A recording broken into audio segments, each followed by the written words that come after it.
Good morning po sa lahat. Isa pang muli yugto na ating daily Bible blessings. Pamagat po na ating aralin ngayong umaga ay pagtanggap ng tao o ng Diyos. Pagtanggap ng tao o ng Diyos. Kaya tayo po yung mga Kristiyano na at ang dapat na ultimong mahalaga lamang sa atin ay ang approval o pagtanggap ng ating Panginoon. Para po sa atin mahalaga pa rin ang iniisip at ang approval ng mga tao. Kung maganda ang ating reputasyon sa kanila o hindi.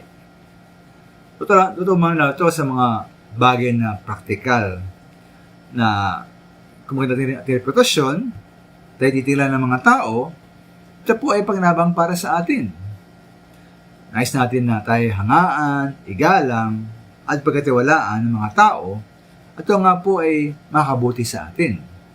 Halimbawa, sa pag-ibig o romance. Bagsak tayo sa pagliligaw, halimbawa, hindi lamang sa dalaga, kundi sa kanyang pamilya, kung pangit ang ating reputasyon. Sa pagkapautang, sino nagpautang sa atin kung kilala tayong balasubas at di marunong magbayad? At mahirapan tayong makakuha ng trabaho, matanggap sa trabaho, kung pangit ang tingin ng mga tao sa atin. Ngunit po ito rin mga minamahal, na higit-higit na mas mahalaga ay hindi ang tingin ng mga tao sa atin, kundi ang tingin ng ating Diyos. Dahil kung minsan ay mali ang pagtimbang ng mga tao sa kanilang kapwa. Kaya sabi nga ng Panginoon sa Luke 6:26, "Kahabag-habag kayo kung kayo'y pinupuri ng lahat ng tao, sapat gayon din ang ginawa ng kanilang mga ninuno sa mga huwad na propeta.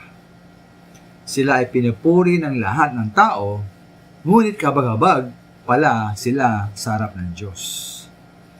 At minsan mga minamahal, ang approval o pagtanggap ng tao ay baliktad sa approval o pagtanggap ng ating Diyos. Bawa, binatikos po ng ating Panginoong Yesus ang mga tinitingalang mga Pariseyo sa Luke 16:15, nagpapanggap sila na matuwid sa harap ng mga tao, ngunit pa alam ng Diyos ang laman ng kanilang puso.